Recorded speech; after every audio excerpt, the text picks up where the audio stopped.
Despite कि किताबों में जैसा कि न प कुरान पाक में भी और अदर बुक्स में भी, ठीक है, यूनिवर्स के डिफरेंट कॉन्सेप्ट्स को रखा गया है कि यूनिवर्स है और यूनिवर्स का क्रिएटर है। चूँकि जो भी अकीदत वाला है, जो ईश्वर को मानता है, उसका पहला आर्गुमेंट यहाँ से शुरू होता है कि उसका माना जाने वाला ईश्वर, वो उसने यूनिवर्स को बनाया है, ठीक है? अब यूनिवर्स को जब बनाया है, तो यहाँ पर मैं चूँकि एक रैशनल माइंड रखता हूँ, मेरे पास उसी ईश्वर ने अगर मुझे बनाया है, ठीक है? दो मैं क्लेम नहीं कर रहा हूँ चूँकि एग्नोस्टिक हूँ कि मुझे यीशु ईश्वर ने बनाया है या कौन से ईश्वर ने बनाया है या ईश्वर ने बनाया भी कि नहीं बनाया। ठीक है, बीइंग एग्नोस्टिक मैं क्लेम नहीं कर रहा हूँ। अगर उसने बनाया, मैं for the sake of argument मान लेता हूँ, तो मुझे उसने तार्किक बुद्धि दी है, वो तार्किक बुद्धि मेरी कुछ बातें कहती है, ठीक है? एक बात तो यह कहती है तार्किक बुद्धि कि मुझे यहाँ पर 3 लाइन्स लेके चलनी है, ठीक है? पहला नो एक्जिस्टेंस पर मैं लास्ट में बोलूँगा कि नो एक्जिस्टेंस ऑफ गॉड। पहला मैं बात करूँगा कि एक्जिस्टेंस ऑफ गॉड और वही क्रिएटर है यूनिवर्स का, ठीक? इस पर मैं बोलूँगा, ठीक है? तो एक बात तो सच है कि यूनिवर्स दिखती है हमें, जो हमें नज़रों से दिख रही है, ठीक है? इसको सत्य मानना पड़ेगा, ठीक है? बहुत सी चीज़ें हैं, बहुत से प्लैनेट्स हैं, बहुत से गैलेक्सीज़ हैं, मिलियंस ऑफ मिलियंस गैलेक्सीज़ हैं, ठीक है?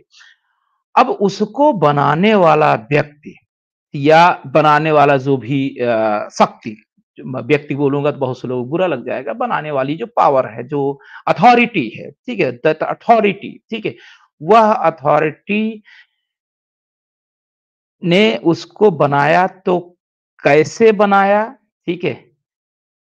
फर्स्टली, ठीक है? सेकंडली क्यों बनाया, ठीक है? थर्डली, ठीक है? कहाँ बनाया? वो स्पेस और टाइम में एग्ज़िस्ट करता है कि नहीं करता है, ठीक है? फोर्थली कब बनाया, ठीक है?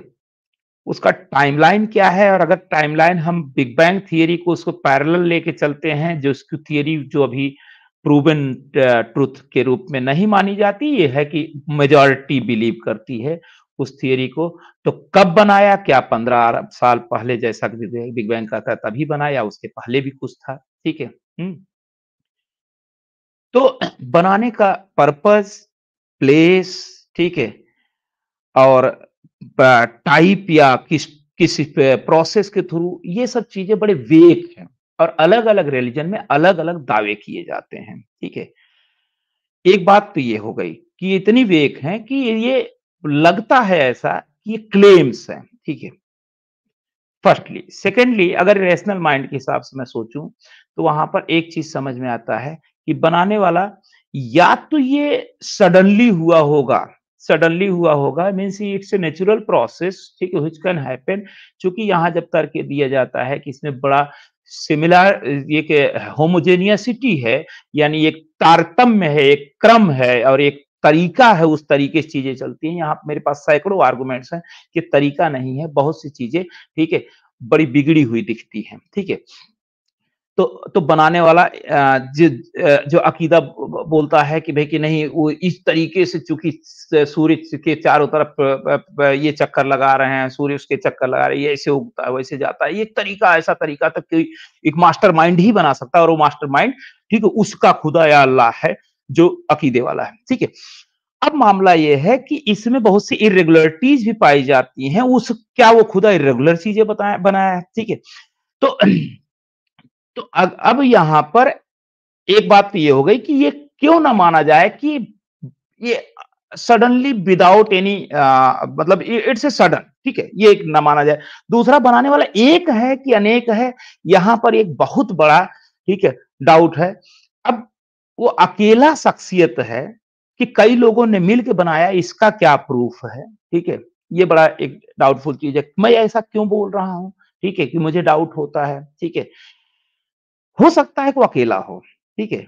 हो सकता है कि अकेला हो जिसको अलग-अलग रिलिजन वाले अलग-अलग समझते हों, ठीक है? हुँ, सबका अपना भई एक बिलीफ सिस्टम है, ठीक है?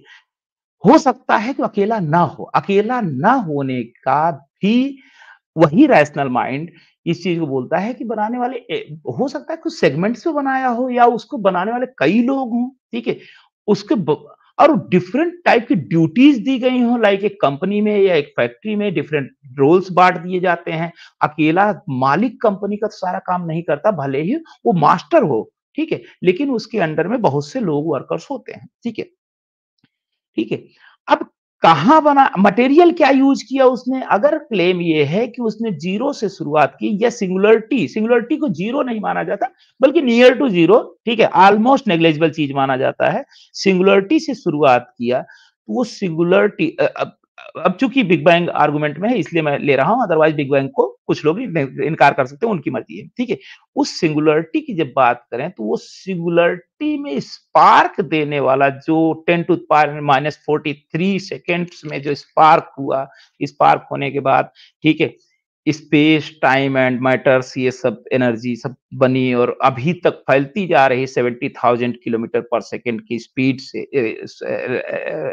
और जिसको आपने रेड शिफ्ट और ब्लू शिफ्ट के हिसाब से आपने बताया भी। तो ये चीज़ें अब अब यहाँ पर वो स्पार्क कैसे दिया कि ये वो मैटर थे कि नहीं थे, मैटर कहाँ से आए, ठीक है?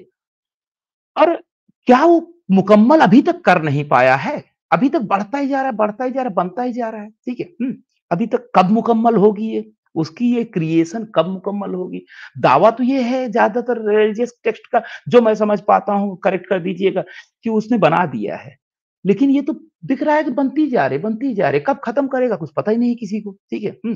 वो अपने प्रॉफिट्स को भी शायद ये बताया कि नहीं बताया, आई हैव डाउट, ठीक है? तो इ इन सब चीज़ों से ये लगता है, ठीक है, कि यहाँ पर ये कहना थोड़ा-सा मेरे नज़दीक बड़ा मुश्किल हो जाता है कि वो अनायास बनी, या फिर सिंगल व्यक्ति ने बनाया, या कई ने बनाया, ठीक है? और बहुत से क्वेश्चन अनसुलझे हैं। Please. Thank you. Thank you, thank you. इस बारी के बाद ये जो बात है ना, इसके बाद हम लगा लेंगे टाइमर, ठीक है? क्योंकि मैंने टाइमर नहीं लगाया था, तो इसलिए मैंने आपके लिए ये सही नहीं समझा कि टाइमर लगाऊं। बेहतर ये है कि इसके बाद टाइमर लगा लें, ताकि फिर ब्रीफली और कम पॉइंट्स होंगे तो बेहतर ये होगा, ज्यादा कुछ सीखने को और समझने को फोकस के साथ मिलेगा। टोटल 7 पॉइंट्स मैं आपके नोट कर पाया हूँ, ठीक है? टोटल 7 पॉइंट्स, उन 7 को मैं कवर कर देता हूँ। इस वक्त बात चल रही है, याद रखना, आपने कहा उसी ने बनाया या किसी ने बनाया और वो एक है, यहां से बेस आपने पकड़ी। ये याद रखना है कि इस वक्त बात हो रही है किसी क्रिएटर की, कि किसी ने बनाया है। ये तो सिद्ध हो गया क्योंकि इसकी बिगिनिंग है, और शुरू हुई है तो कहीं ना कहीं से तो शुरू हुई होगी। ये चीज तो क्लियर हो गई। दूसरा पॉइंट है, मिलियंस गैलेक्सी को कैसे बनाया, क्यों बनाया, कहां बनाया, कैसे बनाया, कब बनाया, ये डिटेल्स हैं। और इस वजह से और इन डिटेल्स के वेग होने की वजह से हम ओरिजिनल कॉन्सेप्ट को डिनाई कर सकते हैं, ये कह सकते हैं क्लेम है। इसकी मिसाल समझें, रॉकेट है, चंद्रयान 3 ऊपर गया ये। अब इसकी डिटेल्स एक कॉमन ले मैन को नहीं पता। इसमें लैंग्वेज कौन सी यूज होती है, सॉफ्टवेयर कौन सा यूज होता है, फ्यूल कैसे काम करता है, रॉकेट चलता कैसे है, क्यों इसकी जो ये ग्रेविटी को कैसे डिफीट करता है, जो अर्थ का एनवायरमेंट है उसको कैसे लीव करता है, ये वो सारी डिटेल्स हैं जो डिटेल्स ले मैन को समझ नहीं आती। मगर वो देखता है कि रॉकेट निकलता है और निकल कर गया है, मगर उसको ये डिटेल्स हर ले मैन को, कॉमन मैन को समझ नहीं आती। अगर हर बंदे को समझ आना शुरू हो जाए तो हर दूसरा बंदा साइंटिस्ट है और हर घर से रॉकेट चल रहा हो, मगर ऐसा नहीं होता। इसीलिए बिलियंस एंड बिलियन डॉलर्स लगाकर ये पूरी की पूरी एक साइंस खड़ी की जाती है। इससे आपको ये चीज समझनी है कि डिटेल्स कितनी ही वेग और कॉम्प्लेक्स क्यों ना हो, ओरिजिनल कॉन्सेप्ट को निगेट नहीं कर सकती, नंबर 1, ठीक है जी? तो इसलिए ये कहना कि इतनी गैलेक्सीज हैं, इतनी हैं, कब बनी, किस टाइम पर बनी, ये सारी डिटेल्स अगर कॉम्प्लेक्स हैं या वेग फील हो रही हैं, दैट डजंट मीन कि कोई क्रिएटर नहीं है। ओरिजिनल कॉन्सेप्ट को निगेट नहीं किया जा सकता, एग्जिस्टेंस अपनी जगह पर रहेगी। दूसरा पॉइंट। तीसरा, फाइन ट्यूनिंग का आर्ग्यूमेंट मैंने यूज ही नहीं किया। मैंने इनिशिएट का और बिगिनिंग का आर्ग्यूमेंट यूज किया है। आपने फाइन ट्यूनिंग का आर्ग्यूमेंट रखकर ये कहा कि मुझे बड़ी जगहों पर बिगाड़ नजर आ। जी जी यू जी, are right, you are right. आपने नहीं किया, थैंक आपने यू, ये नहीं किया था। थैंक यू सो मच, आपने एक्नॉलेज किया। फाइन ट्यूनिंग का आर्ग्यूमेंट मैंने यूज नहीं किया, मगर चूंकि ये पॉइंट आया तो मैं इसको रखना चाहूंगा। आपने कहा कि दुनिया में बड़ा बिगाड़ पैदा नजर आ रहा है, तो लिहाजा ये भी उसने किया है, जबकि बेसिकली मैंने फाइन ट्यूनिंग का आर्ग्यूमेंट यूज नहीं किया, मगर जो पॉइंट आपने रखा उसको एक्सप्लेन मैं जरूर कर दूंगा ताकि लोग उससे कुछ सीख सकें। इर्रेगुलर चीजों का होना आपके लिए इर्रेगुलर इसलिए है कि उसकी अंडरस्टैंडिंग नहीं है। मिसाल के तौर पर गाड़ी का इंजन आगे लगेगा या पीछे? कुछ गाड़ियों का इंजन बैक साइड पे है, जैसे फरारी है, बुगाटी है या दूसरी गाड़ियां हैं, उनका इंजन बैक साइड पर होता है। ज्यादातर गाड़ियों का इंजन आगे होता है। अब एक नॉर्मल मैकेनिक के लिए या नॉर्मल लेमैन के लिए हो सकता है चीज इर्रेगुलर हो कि इंजन आगे की बजाय पीछे क्यों है, मगर कंपनी के जो एक्सपर्ट्स होते हैं, जो कार मैकेनिक्स हैं, एक्सपर्ट्स हैं, उन लोगों को पता है कि इसका इंजन आगे की बजाय पीछे क्यों रखा है, ताकि फोर्स मिल सके। मिसाल के तौर पर एक गन है, AK-47। AK-47 गन को चूंकि चैम्बर को रीलोड करना होता है तो थोड़ी सी गैस रखी जाती है, मगर स्नाइपर के अंदर उसकी बुलेट में गैस नहीं होती जो प्रेशर क्रिएट कर सके रीलोड करने के लिए, इसीलिए स्नाइपर को रीलोड किया जाता है। AK-47 को रीलोड नहीं किया जाता, ऑटोमेटिक है। ये वो टेक्निक्स हैं जिसमें आपको बजाहिर इर्रेगुलरिटी नजर आती है। कुछ बंदा कह सकता है कि स्नाइपर को भी ऑटोमेटिकली रीलोड होना चाहिए, जैसे AK-47 होती है, या कुछ पिस्टल्स होते हैं, रिवॉल्वर जैसे काम कर सकता है। तो ये याद रखना है कि इर्रेगुलरिटी का आपका अंडरस्टैंडिंग में ना आना ये आपके लिए मसला है। इसकी एक और मिसाल ले लें। मिसाल के तौर पर वेस्टिजियल ऑर्गन्स, काफी अरसे पहले तक इनकी किसी किस्म की अंडरस्टैंडिंग आपके पास नहीं थी। मिसाल के तौर पे अपेंडिक्स है, टेलबोन जिनको कॉकेक्स बोला जाता है, विजडम टीथ हैं, ये आपके आईलिड्स हैं। ये वो सारी चीजें हैं जिनके बारे में ये समझा जाता था कि इनका कोई भी कोई यूज या इनकी कोई भी कोई किसी किस्म की कोई फैसिलिटी नहीं है, ये किसी तरीके से यूज नहीं हो सकते। मगर आज पता चलता है कि टेलबोन या पेल्विक रीजन को मजबूत करती है औरत की प्रेगनेंसी के टाइम पर, और मर्द को मदद देती है। नंबर एक। नंबर दो, इसी तरीके से जो आपकी अपेंडिक्स है, इसके फायदे आप ढूंढ सकते हैं कि किस तरीके से आपको कितने किस्म की बीमारियों से ये चीज बचाती है। ये पहले नहीं पता चलता था हमें, ठीक है, ये आज पता चल रहा है। कॉस्मोस की कई मिलियंस गैलेक्सी में होने वाली इर्रेगुलरिटी रिलेटिव हैं हमारे अकॉर्डिंग। ये हमें पता है कि वो इर्रेगुलर हैं। मिसाल के तौर पर मान लीजिए एक जगह पर आपको दीमक नजर आती है, या एक जगह पर आपको कॉकरोचेस नजर आते हैं, आप उन पर स्प्रे करते हैं या आप वहां पर पानी बहाते हैं, उनके नजदीक नेचर के अंदर इर्रेगुलरिटी आई है। ये पानी यहां पर नहीं आना चाहिए था, पानी यहां कैसे आया? कीड़ियों के लिए या जानवरों के लिए ये पानी कैसे आया वहां पर? उनके लिए इर्रेगुलर है। मगर पीछे जिसने ये काम किया है उसको पता है कि उसने ये काम क्यों किया है, उसको पता था।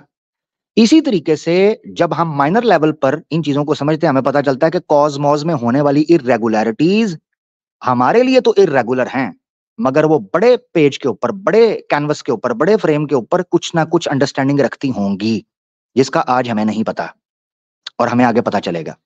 सो इग्नोरेंस के आर्गुमेंट को या इरेगुलर के आर्गुमेंट को रिलेटिवली माना जाए तो फाइन ट्यूनिंग के को भी चैलेंज नहीं किया जा सकता, क्योंकि फाइन ट्यूनिंग चैलेंज हमारे रिलेटिव होती है। हमें यूं लग रहा है कि हमारे जिस्म के अंदर वेस्टेज ऑर्गन्स का या दूसरी तीसरी चीजों का क्या जरूरत है। मिसाल के तौर पर एक और चीज ले लेते हैं। आपको दुनिया के अंदर, क्रिएशन के अंदर बहुत बड़े पैमाने पर स्पीशीज दिखाई देती हैं कि अगर वो स्पीशीज एक्सटेंट भी हो जाएं तो दुनिया की सेहत पर असर नहीं पड़ता, मगर वो फिर भी एग्जिस्ट करती हैं, क्योंकि साइंस अभी तक उन स्पीशीज में उनकी मौजूदगी से होने वाले फायदों को आज तक सही मानों के अंदर जान नहीं सकी कि उनकी मौजूदगी फॉसिल्स में क्या रोल प्ले करती है, उनकी मौजूदगी इन्वायरमेंट को कैसे कूल डाउन रखती है, उनकी मौजूदगी कैसे इकोसिस्टम को बरकरार रखती है। तो कॉस्मोस के या दुनिया के इकोसिस्टम को समझने के लिए हमें पूरी जानकारी चाहिए, तभी हम कह सकेंगे कि उसकी रेगुलरिटी फाइन ट्यूनिंग को चैलेंज करती है। पांचवा पॉइंट, मोनोथिज्म क्यों नेसेसरी है? क्या सोर्सेज, यानी जो आप ये कह रहे हैं कि आप कहते हो कि एक है तो एक से ज्यादा क्यों नहीं हो सकते? हो सकता है उसने कई लेबर रखे हों, याद रखना। इसको मैं आपको एक्सप्लेन कर देता हूं। इस्लाम के कॉन्सेप्ट में क्रिएटर इनिशिएटर है, बदी उस समावाती वल अर्द है, उसके बाद भी वो तखलीक देता है। मगर वहीं उसने सूरत ताहा के अंदर एक नुक्ता बयान किया, वलक़द आता कुल्ला शैइन खल्क़हु सुम्मा हदा। ये अल्लाह ने ऑटोनॉमस सिस्टम पर डाला है। वो ऐसा खालिक नहीं है कि अकेले बैठकर उसी को दरवाजे बनाने हैं, उसी को ईंट लगानी है, उसी को शेड बनाना है, उसी को ट्यूबलाइट लगानी है, उसी ने फ्रिज रखनी है, उसी ने बेड सजाना है, उसी ने किचन सजाना है। ऐसा नहीं है। मैंने तीसरे प्रोग्राम के अंदर जो मैंने यूनिवर्स फ्रॉम नथिंग है उसमें एक्सप्लेन किया था कि कुरान ने खुद क्लेम किया है कि अल्लाह ताला ने बैठकर एक एक चीज को नहीं बनाया जैसे हम किसी लेबर को देखते हैं, बल्कि अल्लाह ने ऑटोनॉमस सिस्टम पर डाला है। ऑटोनॉमस सिस्टम का मतलब क्या है? मिसाल के तौर पर आप एक प्रोग्राम्ड मशीन बनाते हैं, जैसे कॉफी मशीन है बरिस्टा के लिए। आप उसमें आपको सोर्सेज डालने होते हैं, मिसाल मिल्क डालना है, टी डालनी है, कॉफी डालनी है, शुगर डालनी है। उसके बाद आप बटन दबाते हैं, वो मखसूस मिकदार की मिल्क, टी, कॉफी, चीनी निकालकर आपको एक बेहतरीन कॉफी निकाल कर देती है। दैट डजंट मीन के मुख्तलिफ सोर्सेज ने काम नहीं किया। इस्लाम का फ़र्क ये है कि इस्लाम सोर्सेज को क्रिएटर नहीं कहता, वरना आपको ये मानना पड़ेगा कि ये घर किसी मिस्त्री ने या किसी आर्किटेक्ट ने नहीं बनाया, बल्कि ईंटों ने बनाया है, बल्कि सीमेंट ने बनाया है, बल्कि लाइट्स ने बनाया है, बल्कि लकड़ी ने बनाया है। आपको ये मानना पड़ता है कि इसका आर्किटेक्चर जिसने खड़ा किया है वो बंदा कौन है, कोई खारिज में है। इसी के अलावा आपने ये चीज रखी, तो सोर्सेस को हम क्रिएटर नहीं मानते, बल्कि सोर्सेस को उस पार्ट का, उस पुर्जे का प्लान समझते हैं, जिसमें मलाइका भी ऑब्वियसली यूज होते हैं, मगर हम उसको शरीक नहीं करते, क्योंकि बनाने वाला, इनिशिएट करने वाला अल्लाह की जात है, इसलिए हम मोनोथिज्म को मानते हैं। छठी बात आपने की, मैटर कहां से आया। ये बड़ा प्यारा सवाल आपने पूछा। तो याद रखना चाहिए, मैं अपने स्टार्ट के अंदर बयान कर चुका हूं, अल बदी। बदी का मतलब है जो हर पदार्थ को उत्पन्न करता है फ्रॉम नथिंग। अब ये चीज हम इसलिए ग्रास्प नहीं कर पाते क्योंकि हमने कभी किसी चीज को आउट ऑफ नथिंग क्रिएट नहीं किया। हमें सोर्स चाहिए, हमें मटेरियल चाहिए, हमें टाइम चाहिए, हमें स्पेस चाहिए, लिहाजा हम खुदा को उसी एनालॉजी पर जज करते हैं। वेराज इस्लाम ये कहता है लईसा कमिस्लिही शैउन, अल्लाह के जैसा, ईश्वर के जैसा कोई नहीं है। अफमन यखलुकु कमन ला यखलुक, क्या खालिक और मखलूक, जो क्रिएटर है वो नॉन क्रिएटर जो हैं उनके बराबर हो सकते हैं? नहीं हो सकते। सातवीं चीज आपने कही, ये आखिरी पॉइंट होगा हमारा, आपने कहा ये तो कंप्लीट ही नहीं हुई, आगे भी बनती जा रही है। आपको लगता है कंप्लीट नहीं हुई क्योंकि आप इसका हिस्सा हैं। ये ऐसे ही है कि आप इंडिया में बैठे हैं, राम मंदिर आज बन रहा है, ब्रिज आज बन रहे हैं, तो क्या इंडिया कंप्लीट नहीं हुआ? इंडिया अभी तक इनकम्प्लीट है? नहीं, देश कंप्लीट है। देश के अंदर इंफ्रास्ट्रक्चर का खड़ा करना उसकी उन्नति को, उसकी डेवलपमेंट को दर्शाता है। देश आज भी इंडिया कंप्लीट है, इनकम्प्लीट नहीं है। खुदा की कायनात है, खुदा की कायनात ने उसको जितना चाहा, जैसे चाहा मुकम्मल रखा। अब उसमें कभी इंफ्रास्ट्रक्चर खड़े होते हैं, कभी डिस्ट्रॉय होते हैं, कभी एडवांस होती हैं चीजें, कभी टूटती हैं। जिस तरह वो चाहता है वो करता है। बहुत शुक्रिया। ये मेरे पॉइंट थे। अभी हम टाइमर लगा देंगे ताकि आप इन चीजों के ऊपर रिस्पॉन्स कर सकें। बहुत शुक्रिया जी। 3-3 मिनट का टाइमर लगाएंगे। देव भाई, over to you. Thank you. Thank you Amar भाई। ठीक है, आपने बहुत ही बढ़िया तरीके से समझाने की कोशिश की। जो आपका स्टार्टिंग आर्गुमेंट था और जहाँ पर आपने समझाने की कोशिश की भाई कि चूँकि कम अकली है, ठीक है, मेरे जैसे इंसान में, अब मेरा आप नाम नहीं नहीं लेना चाहते थे, मेरे जैसे इंसान में कम अकली है, इसलिए बहुत सी चीज़ों को समझ नहीं पाता। तो मैं इसका रिवर्स आर्गुमेंट ये भी दे सकता हूँ कि कम अकली है, समझ नहीं पाता, तो मैं इसका मतलब कि या तो मैं ये मान लूँ कि आमिर भाई को समझ है, या तो मैं मानूँ कि आमिर भाई को समझ नहीं है, फिर भी बिलीव कर रहे हैं, ठीक है? मैं ये मानने के ये क्यों ना मानूँ, ठीक है? पहला आर्गुमेंट मेरा ये है। दूसरी बात आपने इर्रेगुलरिटी की बात की, इर्रेगुलरिटी का भी आपने उसी कमअक्ली से जोड़ा, ठीक है? तो इसका जवाब भी मेरा यही है, ठीक है? कि उस इर्रेगुलरिटी को आप रेगुलर साबित या तो कर दीजिए, या तो फिर मेरे जैसे ही आप सेम ग्राउंड पे बैठे हैं, जिस ग्राउंड पे मैं बैठा हूँ, फिर ऐसे में सवाल क्यों ना करूँ, ठीक है? तीसरी बात आपने कही कि जो आपने लास्ट में बोला कंप्लीट, आपने एक एग्जांपल दिया, बहुत प्यारा एग्जांपल दिया कि अगर कोई कंट्री बन गई तो उसकी बाउंड्रीज के अंदर चीजें जो बन रहे हैं उससे मुझे कोई आपत्ति नहीं है। अगर इसकी बाउंड्रीज एक्सपेंड हो रही है तो इसका मतलब मुझे मानना पड़ेगा क्या इंडिया की बाउंड्री एक्सपेंड हो रही है, ठीक है? यहाँ पे आपका आर्गुमेंट मुझे थोड़ा-सा, ठीक है, इसमें आगे जब आप जवाब देंगे तो क्लेरिफिकेशन चाहिए कि बाउंड्रीज एक्सपेंड हो रहे हैं तब भी मैं उसी कंट्री को मानूँ, ठीक है? अब भी मेरा वो सवाल जो कोर सवाल बाकी है कि इसका टाइमिंग को लेकर कि कब बना? फिर यहाँ पर भी आप बोलेंगे कि मान लीजिए मैं माफ़ी चाहता हूँ, ठीक है? कि पहले से मैं अपने जिस शब्द को आपके मुँह में डाल रहा हूँ। आप ये कह सकते हैं कि कम अकली के कारण मुझे नहीं पता या आपको नहीं पता, ठीक है? कब कब से शुरू हुआ, ठीक है? मैं एक साइड क्वेश्चन और साथ में जोड़ता जाऊँ, ठीक है? क्योंकि मेरे पास समय बचा है, कि जो बनाने वाला क्रिएटर है, वो इस क्रिएशन में मौजूद है या क्रिएशन के बाहर है? ठीक है? उसका वजूद कहाँ है? ठीक है? वो कैसा है? ठीक है? वो उसका कोई आकार है, नहीं है? ठीक है? क्या वो आकार ले सकता है? क्या अपनी क्रिएशन के अंदर वो आ सकता है कि नहीं आ सकता? ठीक है? अगर वो क्रिएशन के अंदर नहीं आ सकता, ठीक है? तो मैं कैसे उसको समझूँ ये एक। दूसरा, अगर वो क्रिएशन के अंदर नहीं है, तो टाइम और स्पेस का जो एग्जिस्टेंस का जो मसला है मेरे रैशनल माइंड के नज़र में, फिर इसका मतलब कोई एग्जिस्ट कर ही नहीं रहा है।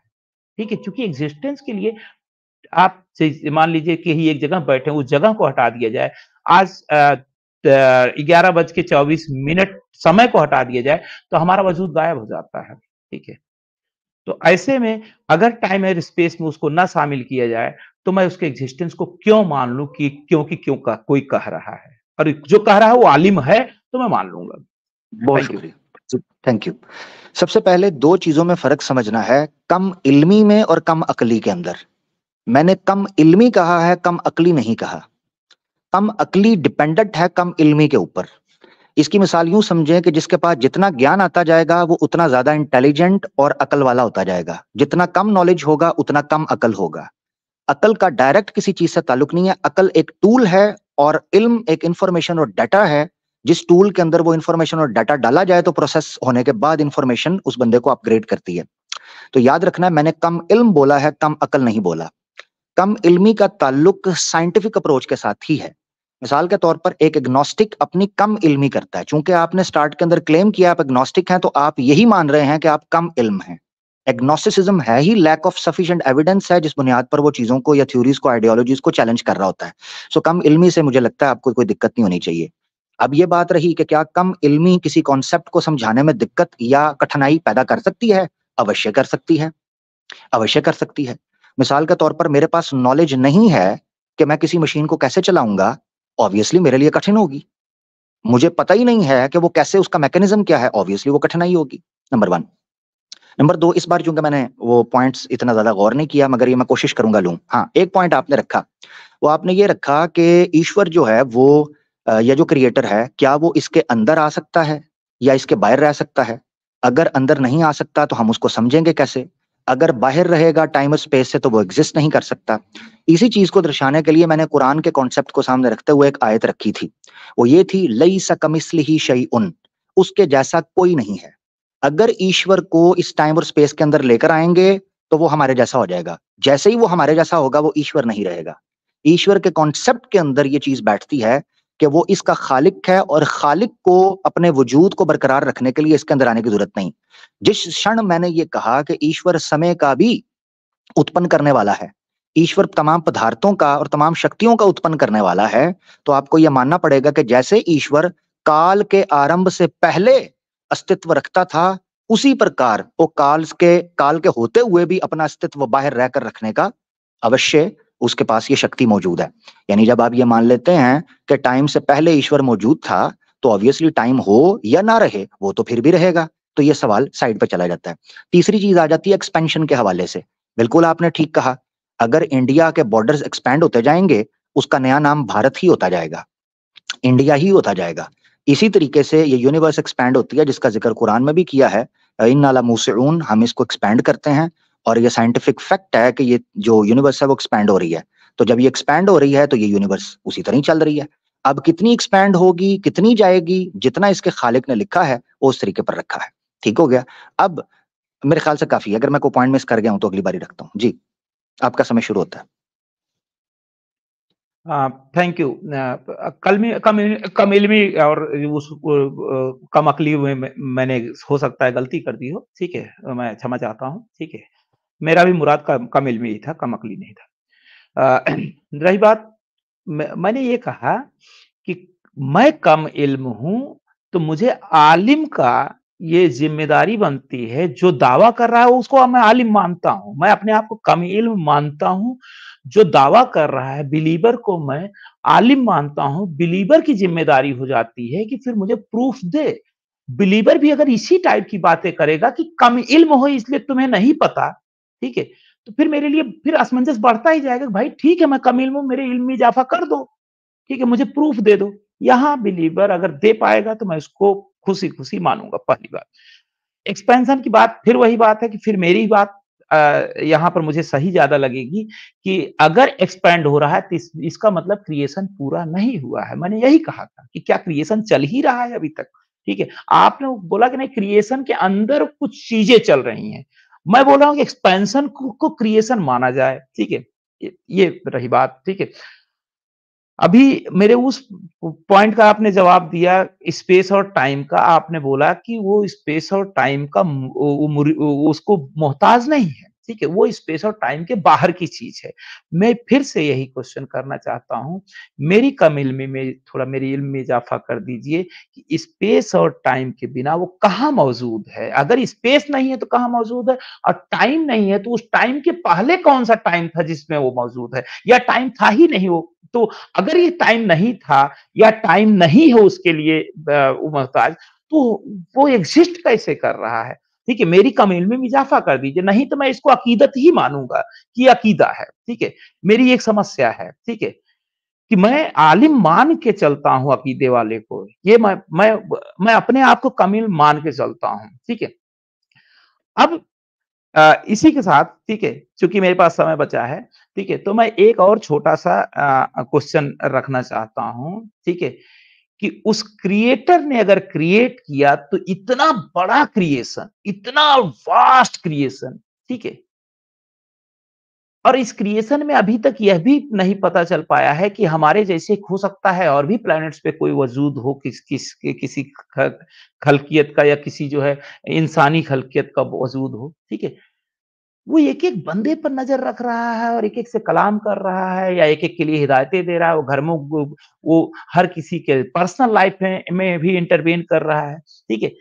ये मुझे लगता है कि एक सामान्य समझ के बाहर की चीज़ है। ठीक है, थैंक यू। बहुत शुक्रिया। इस बार आपने 4 पॉइंट्स रखे हैं जिनको मैं रख लेता हूँ जल्दी से। सबसे पहले आपने कहा आप बिलीवर हैं तो मैं आपको आलिम मानकर चल रहा हूँ, तो आपको बताना होगा। सबसे पहले याद रखना है कि बिलीवर का खुद का क्लेम क्या है? बिलीवर जिस चीज़ को लेता है, उस चीज़ को आगे पहुँचाता है। उस चीज़ को एक्सप्लेन करने के लिए जितनी कोशिश कर सकेगा वो करेगा। तो बिलीवर आलिम तो होता है, मगर उतना आलिम है जितना ईश्वर ने उसके ज़रूरी होने के लिए, उसकी नेसेसरी होने के लिए या उसके बेनिफिशियल होने के लिए उसको दिया। उससे आगे का वो नहीं जानता। ये दुनिया के अंदर बड़ी चीज़ें इस तरीके से समझी जा सकती हैं। मिसाल के तौर पर एक किचन है। किचन के अंदर एक शेफ़ होता है जिसको चीफ शेफ़ कहते हैं। चीफ शेफ़ जो होता है वो अपनी रेसिपी हेल्पर्स को नहीं बताता। अब कोई हेल्पर ये कहे कि चीफ शेफ जो है, वो मुझे अपनी रेसिपीज़ नहीं बता रहा, उसकी डिटेल नहीं बता रहा, लिहाज़ा शेफ है ही नहीं है, ये सिर्फ़ क्लेम है, मैं नहीं मानता। तो ये याद रखना चाहिए कि जितनी इन्फॉर्मेशन उस हेल्पर के लिए ज़रूरी होती है, वो निश्चय करके उसको वही इन्फॉर्मेशन देता है, जिसको वो होल्ड कर सके, उससे ज़्यादा नहीं देता। ये कॉमन सेंस की बात है। तो ये याद रखना है कि बिलीवर अगर आलिम है, तो वो आपको बता रहा है कि उसके पास कितना ज्ञान है।